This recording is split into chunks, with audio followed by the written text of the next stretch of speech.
الحمد لله نحمده ونستعينه ونستغفره ونؤمن به ونتوكل عليه ونعوذ بالله من شرور أنفسنا ومن سيئات أعمالنا من يهده الله فلا مضل له ومن يضلله فلا هادي له وأشهد أن لا إله إلا الله وحده لا شريك له وأشهد أن محمدًا عبده ورسوله أما بعد فإن خير الحديث كتاب الله وخير الهدي هدي محمد صلى الله عليه وسلم وشر الأمور محدثاتها وكل محدثة بدعة وكل بدعة ضلالة وكل ضلالة في النار. قال الله تبارك وتعالى في القرآن الكريم: أعوذ بالله من الشيطان الرجيم يا أيها الذين آمنوا اتقوا الله حق تقاته ولا تموتن إلا وأنتم مسلمون. وقال تعالى في موضع آخر: بسم الله الرحمن الرحيم يا أيها الناس اتقوا ربكم الذي خلقكم من نفس واحدة وخلق منها زوجها وبث منهما رجالا كثيرا ونساء واتقوا الله الذي تساءلون به والأرحام إن الله كان عليكم رقيبا. وقال تعالى في موضع آخر: أعوذ بالله من الشيطان الرجيم يا أيها الذين آمنوا اتقوا الله وقولوا قولا سديدا يصلح لكم أعمالكم ويغفر لكم ذنوبكم ومن يطع الله ورسوله فقد فاز فوزا عظيما. تمام قسم کے تعریفات و توصیفات، کبریائی و بڑائی، حمد و ثنا صرف اور صرف اس اللہ رب العالمین ہی کے لیے لائق و زیبا اور سزاوار ہے جس نے سارے جہاں کو بنایا، جو سارے جہاں کا خالق و مالک ہے اور سارے جہاں کے نظام کو بخوبی چلانے والا ہے۔ بعدہ بے شمار درود و سلام نازل ہو نبی آخر الزماں محمد عربی صلی اللہ علیہ وسلم پر۔ حاضرین جمعہ، آج کا عنوان ہے ماہ محرم اور فضائل یا یوم عاشوراء۔ اصل میں کچھ چیزیں ہیں جنہیں جاننا ضروری ہے، لیکن بہت دفعہ ہمیں اس کا علم نہیں ہوتا، اور شاید اس کے وجوہات میں سے ایک وجہ یہ بھی ہو کہ ان چیزوں کو بہت زیادہ عمل میں نہیں لایا جاتا۔ کہ قمری سال میں جو پہلا مہینہ ہوتا ہے وہ محرم سے شروع ہوتا ہے، اور بہت سارے ہو سکتا ہے نوجوانان کو اور زیادہ عمر کے لوگوں کو بھی، خصوصاً بچوں کو، اس کا علم تک نہیں ہوتا کہ قمری سال کی شروعات محرم کے مہینے سے ہوتی ہے۔ بعض دفعہ یہ ذہن میں ہوتا ہے کہ قمری سال کی شروعات شوال سے ہوتا ہے، چونکہ رمضان کا مہینہ آیا، وہ ختم ہو گیا اور اب نیا سال شروع ہوتا ہے۔ بہت سارے لوگوں کے ذہن میں یہ باتیں ہوتی ہیں، حالانکہ ہونا یہ چاہیے کہ سب سے پہلی چیز ان مہینوں کے نام یاد ہونے چاہیے، محرم سے لے کے ذی الحج تک پورے نام یاد ہونے چاہیے، اور ساتھ ساتھ یہ بھی پتہ ہونا چاہیے کہ قمری سال کی شروعات کس مہینے سے ہوتی ہیں۔ اس کی ایک سب سے اہم وجہ اور سب سے بڑا فائدہ یہ ہے کہ جب ہم مہینے کا نام جانیں گے، مہینے کی ترتیب کو جانیں گے، تو پھر اس کی جو تاریخ ہے اسے جاننے میں بھی دلچسپی رہے گی۔ اور ظاہر بات ہے کہ اگر ہم میں سے کوئی شخص، اللہ تعالی ہم سب کو اس بات کی توفیق دے، اگر ہم میں سے کوئی شخص ایام بیض کی مثال کے طور پر روزہ رکھنا چاہتے ہیں، تو اگر ان کو قمری مہینے کی تاریخ ہی پتہ نہ ہو پھر کیسے رکھیں گے؟ چونکہ ان روزوں کا تعلق قمری مہینوں سے ہے، شمسی مہینوں سے نہیں ہے، جنوری فروری سے نہیں ہے، بلکہ یہ اس جو قمری مہینے ہیں ان مہینوں سے ہے۔ اور ہر مہینے کے 13واں، 14واں اور 15واں روزہ، جسے ایام بیض کہا جاتا ہے، جو روزے اللہ کے نبی صلی اللہ علیہ وسلم رکھا کرتے تھے۔ لیکن اگر ہمیں ان مہینوں کا ہی پتہ نہ ہو، اس کی تاریخ کا ہی پتہ نہ ہو، تو پھر ہمیں بہت الجھن ہوگی۔ یا تو کسی سے معلوم کرنا ہوگا، کسی سے پوچھنا ہوگا کہ آج چاند کی کیا تاریخ ہے، چاند کا کون سا مہینہ ہے۔ آپ لوگوں کے لیے اور آسانی کے طور پر جو مسجد کے گروپ میں آپ کے دروس بھیجے جاتے ہیں، اس کے ساتھ ساتھ پوسٹر بھی ایک بھیجا جاتا ہے، اس میں دونوں تاریخیں لکھی جاتی ہیں، تاکہ ہمارے اور آپ کے لیے تھوڑی سی آسان ہو جائے، سہولت ہو جائے، اور ہمیں کم از کم ان پوسٹرز کو دیکھ کر ہی تاریخ یاد ہو، تاکہ اگر ہم میں سے کوئی ایام بیض کے روزے رکھنا چاہیں، گھر میں خواتین رکھنا چاہیں، تو ہم انہیں کیا کر سکیں، بتا سکیں۔ تو سب سے پہلی چیز جو ہونی چاہیے، اور عام طور سے یہ کوتاہی ہمارے اندر ہے کہ ہمیں قمری سال کا ہی پتہ نہیں ہے کہ کہاں سے شروع اور کہاں پہ ختم ہوتا ہے، تو یہ معلوم ہونا چاہیے، اور ان مہینوں کے نام بھی یاد ہونے چاہیے: محرم الحرام، صفر المصفر، ربیع الاول، ربیع الثانی، جمادی الاول، جمادی الثانی، رجب المرجب، شعبان المعظم، رمضان المبارک، شوال المکرم، ذو القعدہ اور ذو الحج۔ یہ مہینوں کے نام کیا ہونے چاہیے؟ ازبر ہونا چاہیے، یاد رہنا چاہیے، اور ہمیں اس بات کا علم ہونا چاہیے کہ کس مہینے سے اس قمری سال کی شروعات ہوتی ہے۔ یقیناً جو شمسی سال ہے اور جو مہینے ہیں وہ بہت اچھے سے یاد رہتا ہے، اور اس کی وجہ ایک یہ بھی ہے کہ انسان کا جو معاملات ہے، جو چیزوں کا لین دین ہے، دنیاوی چیزوں کا لین دین ہے، وہ ساری چیزوں کی جو لین دین وہ جڑی ہوئی ہے کس کے ساتھ؟ اسی عیسوی سال کے ساتھ، شمسی سال کے ساتھ، جنوری اور فروری کے ساتھ۔ اور شاید یہی ایک بڑی وجہ ہے کہ جس کی بنیاد پر قمری سال ہمیں یاد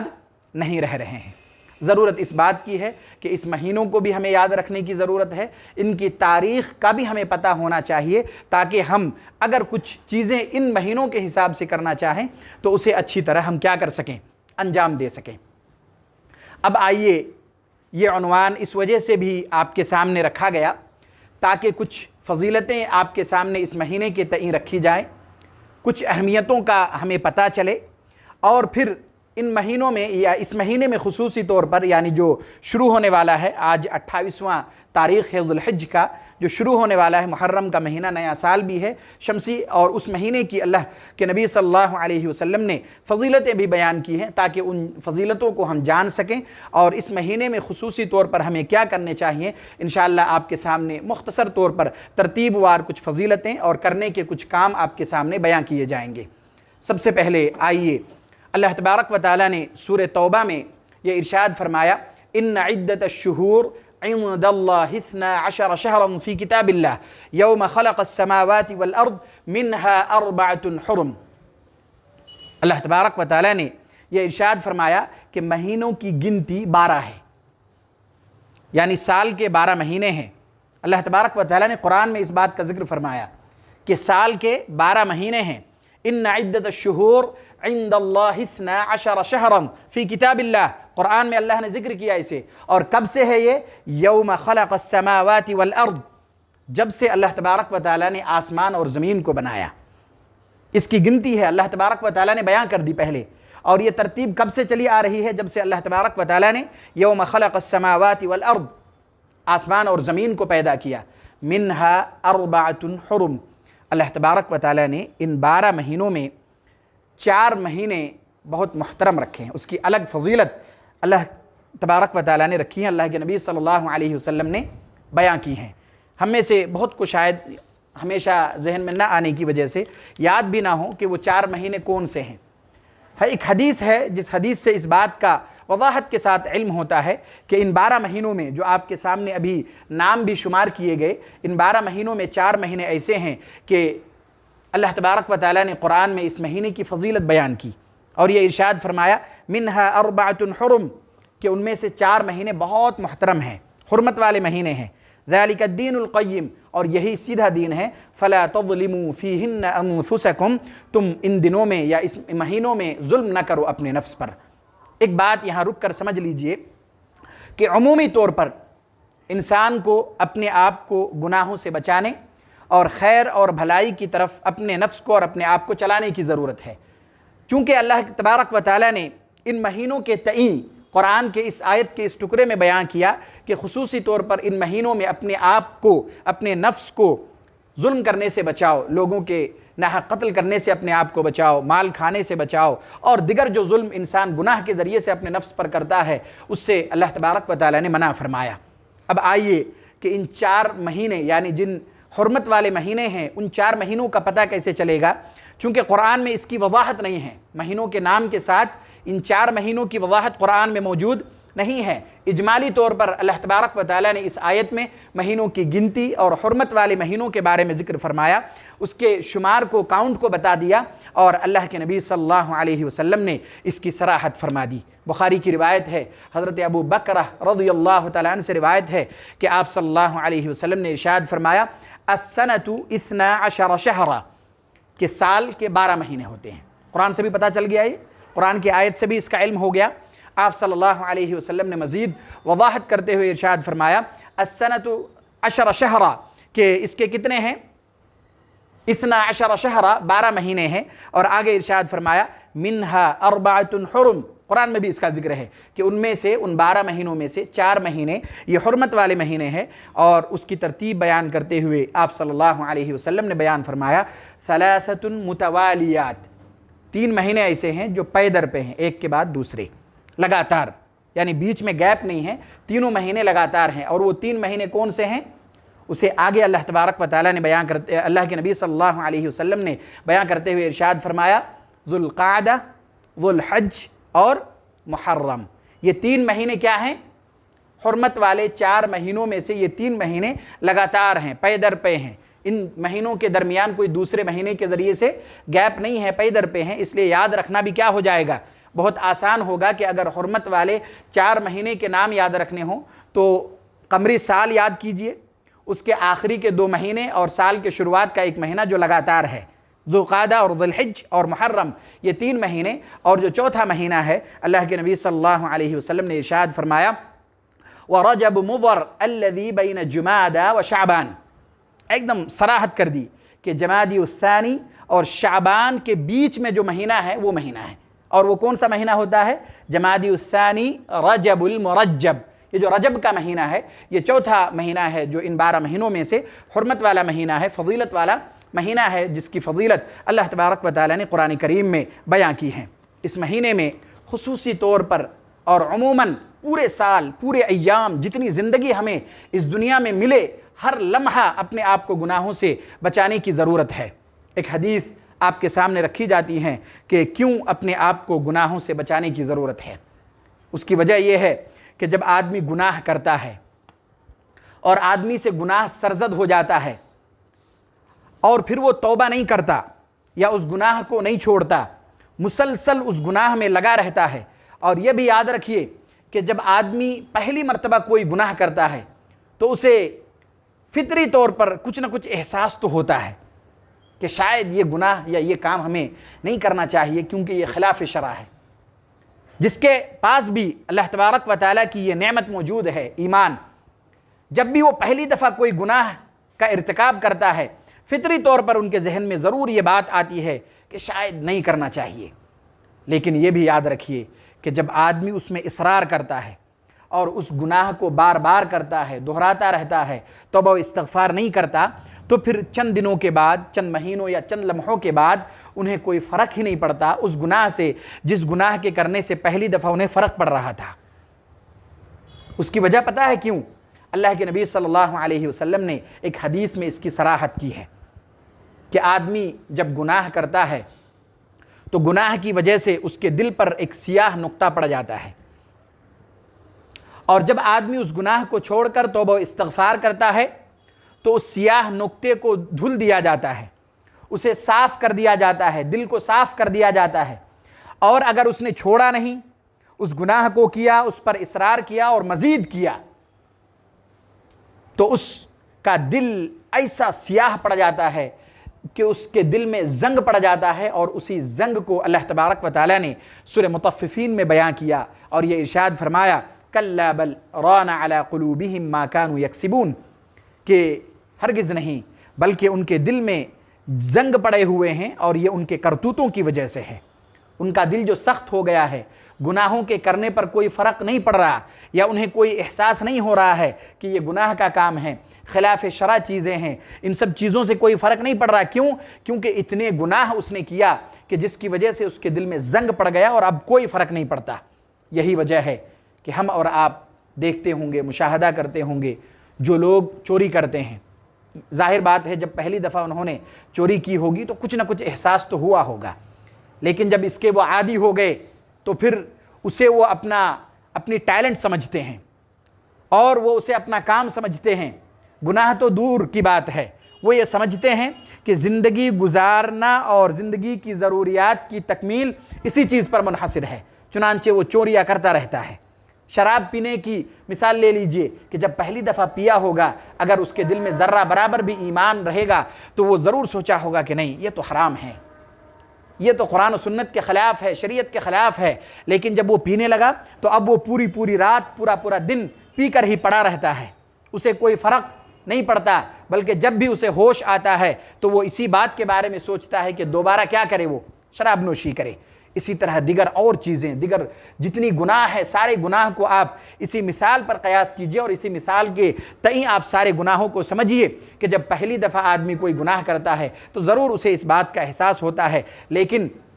جب وہ اس گناہ کو چھوڑ کر توبہ استغفار کرتا ہے تو اللہ تبارک و تعالیٰ اس کے دل کو صاف کر دیتا ہے۔ لیکن اگر نہیں چھوڑتا اور مسلسل وہ کرتا رہتا ہے، پھر ان کی حالت ایسی ہو جاتی ہے کہ چاہے کتنا بھی گناہ کرے اب کوئی فرق نہیں پڑتا۔ چنانچہ اللہ کے نبی صلی اللہ علیہ وسلم نے یہ ارشاد فرمایا، ترمذی کی روایت ہے، ان المؤمن اذا اذنب كانت نکتة سوداء فی قلبہ،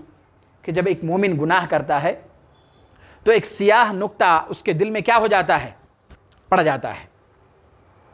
گناہ کی بنیاد پر ایک سیاہ نقطہ اس کے دل میں پڑ جاتا ہے، فَإِن تَابَ وَنَزَعَ وَاسْتَغْفَرَ سُقِلَ قَلْبُهُ، لیکن جب گناہ ہو گیا، اور گناہ ہر انسان سے ہو سکتا ہے،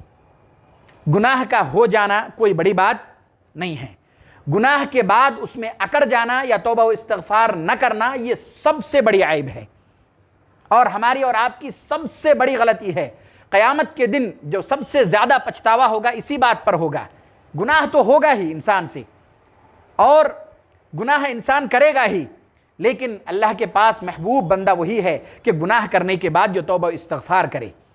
اور جو نہ کرے وہ سب سے بدترین بندوں میں سے ہے، اور سب سے زیادہ اسے ذلت اور رسوائیوں کا سامنا اسی بنیاد پر کرنا ہوگا کہ اس نے گناہ کیا تھا لیکن توبہ و استغفار نہیں کیا۔ چنانچہ اللہ کے نبی صلی اللہ علیہ وسلم نے آگے ارشاد فرمایا، فَإِن تَابَ وَنَزَعَ وَاسْتَغْفَرَ سُقِلَ قَلْبُهُ، کہ جب آدمی سے گناہ ہو جائے پھر وہ توبہ و استغفار کرے تو اس کے دل کو صاف کر دیا جاتا ہے، دھو دیا جاتا ہے۔ وَإِن زَادَ زَادَتْ حَتَّى يَعْلُوَ قَلْبَهُ، لیکن اگر وہ توبہ استغفار نہ کرے اور گناہ کو اور زیادہ کرتا رہے تو اس کی حالت ایسی ہو جاتی ہے کہ وہ جو سیاہ نقطہ ہے اس کے دل میں پھیل جاتا ہے، بہت زیادہ ہو جاتا ہے۔ فَذَلِكَ الرَّيْنُ الَّذِي ذَكَرَ اللَّهُ عَزَّ وَجَلَّ فِي الْقُرْآنِ، یہی وہ زنگ ہے دل کا، یہی وہ زنگ ہے دل کا جس کے بارے میں اللہ تبارک و تعالیٰ نے قرآن میں ذکر فرمایا، وہی آیت جو آپ کے سامنے سورہ مطففین کی پڑھی گئی، کَلَّا بَلْ رَانَ عَلَىٰ قُلُوبِهِمْ مَا كَانُوا يَكْسِبُونَ، اور اپنے آپ کو گناہوں سے بچانے کی ایک اہم وجہ یہ بھی ہے کہ جب آدمی گناہ میں ملوث ہوتا ہے، جب گناہ انسان کرتا ہے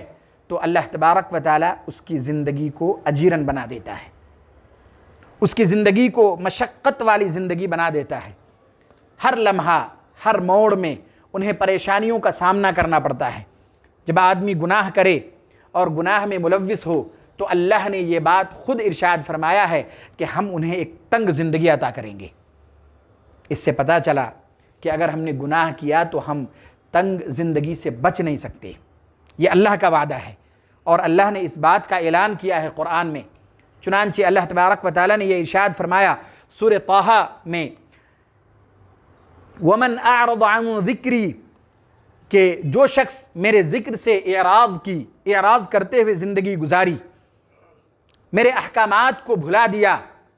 قرآن و سنت کے احکامات کو پس پشت ڈال دیا، فرائض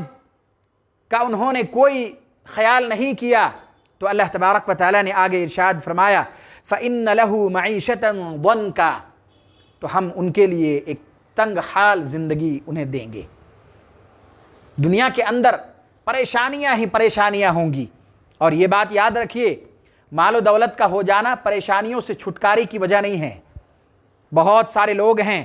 جو مالدار ہیں، اللہ نے بہت مالدار ان کو بنایا ہے، اس کے باوجود اتنا پریشان ہیں کہ آپ اس کا اندازہ نہیں لگا سکتے۔ عہدہ اور حسب و نسب کا ہونا، کسی عہدے پر فائز ہونا تنگ حالی سے بری ہونے کی علامت نہیں ہے، بلکہ انسان بڑے سے بڑے عہدے پر بیٹھ کر بھی مشقت اور دشواریوں کا سامنا کرتا ہے، اور ہم اور آپ اس بات کا بخوبی مشاہدہ کرتے ہیں۔ جب اللہ نے یہ کہا کہ ہم انہیں ایک تنگ حال زندگی دیں گے تو دیں گے، مطلب اللہ اسے ضرور اگر وہ گناہ کرتا ہے تو اسے تنگ حال اور مشقت بھری زندگی عطا کرے گا، اگرچہ انہیں دنیاوی اعتبار سے مال و دولت مل جائے، عیش و آرام مل جائے، دیگر سہولیات انہیں میسر ہو، لیکن کئی اعتبار سے وہ پریشان ہوگا، مشقتوں کا انہیں سامنا کرنا پڑتا ہوگا، بڑی بڑی بیماریوں سے وہ جھوج رہا ہوگا، بڑی بڑی پریشانیوں کا انہیں سامنا کرنا پڑتا ہوگا۔ کیوں؟ اس لیے کہ اللہ تبارک و تعالیٰ نے اس بات کی صراحت کی اور یہ ارشاد فرمایا وَمَنْ أَعْرَضَ عَنْ ذِكْرِي فَإِنَّ لَهُ مَعِيشَةً ضَنْكًا وَنَحْشُرُهُ يَوْمَ الْقِيَامَةِ أَعْمَى۔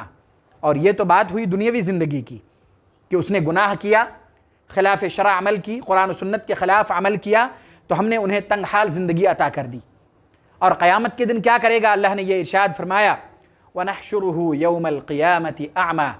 اور قیامت کے دن ہم انہیں اندھا اٹھائیں گے، اندھا جمع کریں گے، قیامت کے دن ہم انہیں اندھا جمع کریں گے،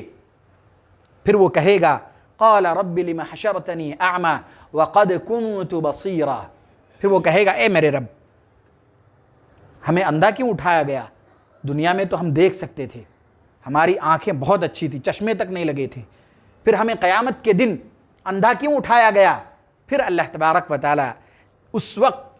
ان لوگوں کی جن کے سامنے یہ معاملہ ہوگا، جن کے ساتھ یہ معاملہ ہوگا، اس سے بڑی ذلت کیا ہوگی کہ اللہ تبارک و تعالیٰ ایسے لوگوں سے یہ کہے گا كَذَلِكَ أَتَتْكَ آيَاتُنَا فَنَسِيتَهَا وَكَذَلِكَ الْيَوْمَ تُنْسَى۔ اللہ تبارک و تعالیٰ ان لوگوں سے یہ کہے گا کہ ہاں اسی طرح سے دنیا میں ہماری آیتیں تم تک پہنچی تھی، قرآن کے احکامات تم تک پہنچے تھے، قرآن کے احکامات تمہیں بتلائے گئے تھے، كَذَلِكَ أَتَتْكَ آيَاتُنَا فَنَسِيتَهَا، تم نے بھلا دیا تھا، تم نے نہیں مانی تھی، ان احکام پر تم نے عمل نہیں کیا تھا، قرآن و سنت کے مطابق تم نے زندگی نہیں گزاری تھی، وَكَذَلِكَ الْيَوْمَ تُنْسَى، لہٰذا آج تمہیں بھلا دیا جائے گا، تمہاری کوئی بات نہیں سنی جائے گی۔ کتنی بڑی ذلت اور رسوائی کا معاملہ ہوگا ایسے لوگوں کے ساتھ جنہوں نے اللہ کے ذکر سے اعراض کر کے اپنی زندگی گزاری، اپنے آپ کو گناہ میں ڈال کر اپنی مختصر سی زندگی 50 60 70 سالہ زندگی یوں ہی گزار دی کہ قیامت کے دن اس دنیا میں انہیں مشقتوں بھری زندگی تو ملے گی ہی، قیامت کے دن بھی اندھا اٹھایا جائے گا، اس کے سوال کرنے پر اللہ خود کہے گا کہ ہاں تمہیں بھی دنیا کے اندر ہماری آیتیں تم تک پہنچائی گئی تھی، خطبوں کے ذریعے، دروس کے ذریعے اور دیگر معلومات کے ذریعے تم تک یہ چیزیں پہنچی تھی، لیکن تم نے نہیں سنی تھی، تم نے بھلا دیا تھا، وَكَذَلِكَ الْيَوْمَ تُنْسَى، لہٰذا آج تمہیں یہ بھلا دیا جائے گا، آج تمہاری کوئی بات نہیں مانی جائے گی۔ چنانچہ یہ تو اس آیت کے مختص یا اس آیت میں خصوصی طور پر اللہ تبارک و تعالیٰ نے چونکہ بیان فرمایا کہ اپنے آپ پر ان مہینوں میں خصوصی اور عمومی طور پر سارے ایام میں ظلم نہ کرو، تو یہ بات آئی کہ آدمی کو اپنے آپ کو گناہوں سے بچانے کی ضرورت ہے، ہم میں سے ہر شخص کو اللہ تبارک و تعالیٰ ہم سب کی گناہوں سے حفاظت فرمائے۔ ماہ محرم میں کئی طرح کے بدعات اور خرافات کو انجام دیے جاتے ہیں، اور ہم سبھی اس بات سے بخوبی واقف ہیں کہ کس کس طرح کے بدعات اور خرافات کو انجام دیا جاتا ہے، اور یہ بدعات اور خرافات سال در سال بڑھتا ہی جاتا ہے، اس کے لیول ہر سال بڑھ رہا ہے، الگ الگ طریقے سے بدعات اور خرافات کو لوگ انجام دے رہے ہیں۔ انہی بدعات اور خرافات میں سے ایک ہے نوحہ خوانی کرنا، سر پیٹنا، بدن پیٹنا۔ اس کے بارے میں اللہ کے نبی صلی اللہ علیہ وسلم نے کیا بیان فرمایا، اسے سمجھنے، یاد رکھنے اور پھر اس سے اپنے آپ کو بچانے کی ضرورت ہے۔ مسلم کی روایت ہے، اللہ کے نبی صلی اللہ علیہ وسلم نے یہ ارشاد فرمایا اربع فی امتی من امر الجاہلیہ لا یترکونہن، کہ 4 ایسی چیزیں ہیں کہ میرے امت کے لوگ، جو زمانہ جاہلیت کی چیزوں میں سے ہے، 4 ایسی زمانہ جاہلیت کی چیزوں میں سے ہے کہ میرے امت کے لوگ اسے چھوڑنا نہیں چاہیں گے۔ بچیں گے وہ لوگ جن کے ایمان بہت مضبوط ہیں، جن کے عقائد بہت مضبوط ہیں، اور اپنے عقیدے کو جنہوں نے مضبوط کیا ہے، اور جن کے کمزور ہیں وہ بہت آسانی سے ان چیزوں کو چھوڑیں گے نہیں۔ یہ ہے زمانہ جاہلیت کے امور میں سے، لیکن وہ لوگ یعنی میرے امت کے لوگ اسے چھوڑیں گے نہیں۔ چنانچہ ان 4 چیزوں کا ذکر کرتے ہوئے اللہ کے نبی صلی اللہ علیہ وسلم نے ارشاد فرمایا الفخر فی الاحساب، حسب و نسب پر فخر، ایک الگ طریقے کے لوگ فخر کریں گے، علاقے کے اعتبار سے، جگہوں کے اعتبار سے، اپنے حسب اور نسب کے اعتبار سے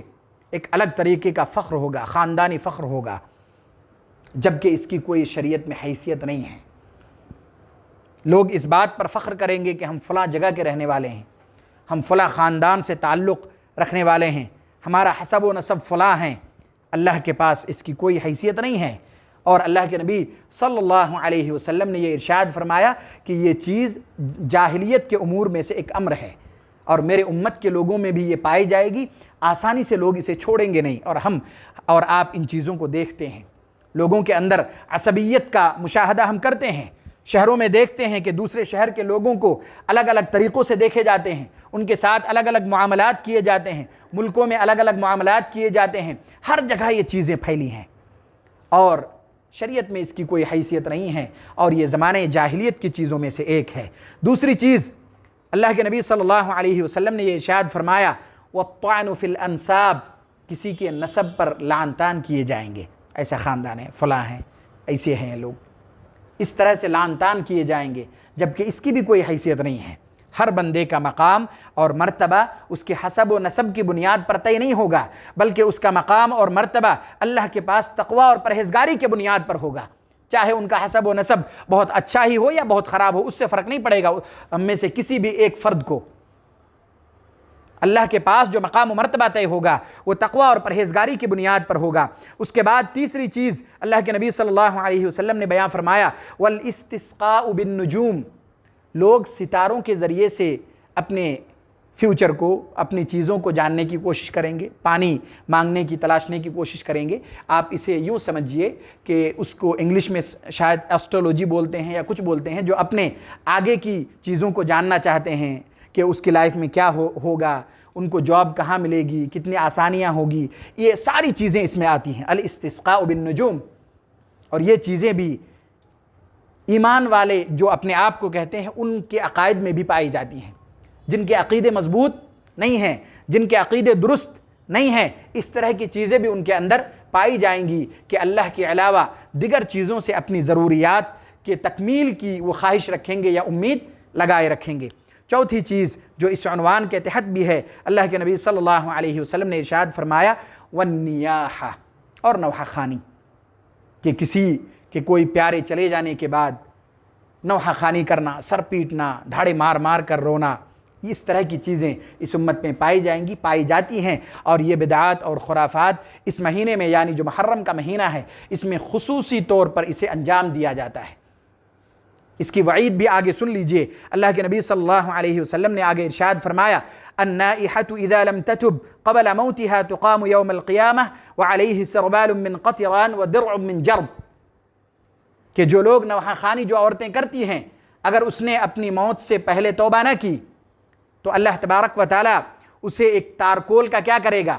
لباس پہنائے گا، اور اس میں بیماریاں ان کے جسم میں ہوں گی۔ یہ وعیدیں اللہ کے نبی صلی اللہ علیہ وسلم نے سنائی ہیں۔ اس طرح کی اور بھی دیگر چیزیں ہیں جو اس ماہ محرم میں دیگر بدعات و خرافات ہیں جو کیے جاتے ہیں، انشاءاللہ آئندہ آپ کے سامنے مختصر طور پر کیے جائیں گے۔ اس کی فضیلت اور اس مہینے میں جو کرنے کے کام ہیں اس کے بارے میں بھی مختصر چیزیں آپ کے سامنے انشاءاللہ رکھی جائیں گی۔ اخیر میں اللہ تبارک و تعالیٰ سے دعا ہے کہ اللہ تبارک و تعالیٰ ہم سب کی بدعات و خرافات سے حفاظت فرمائیں۔ یا الہ العالمین ہم میں سے جو لوگ پریشان حال ہیں ان کی پریشانیوں کو دور فرما دے۔ یا الہ العالمین ہم میں سے جو لوگ بیمار ہیں انہیں شفائے عاجلہ کاملہ دائمہ مستمرہ نصیب فرما دے۔ یا الہ العالمین ہم میں سے جو لوگ اس دنیا سے گزر چکے ہیں ان کے سیئات کو درگزر فرما دے، ان کے حسنات کو قبول فرما لے، ان کو جنت میں اعلیٰ سے اعلیٰ مقام نصیب فرما دے۔ یا الہ العالمین ہم میں سے جو لوگ معاشی، تجارتی اور کاروباری سلسلے میں پریشان حال ہیں ان کی ان پریشانیوں کو بھی دور فرما دے۔ یا الہ العالمین ہم میں سے جو لوگ قرض میں ڈوبے ہوئے ہیں ان کے قرض کی ادائیگی کا سامان مہیا فرما دے۔ آمین۔ وآخر دعوانا ان الحمد للہ رب العالمین۔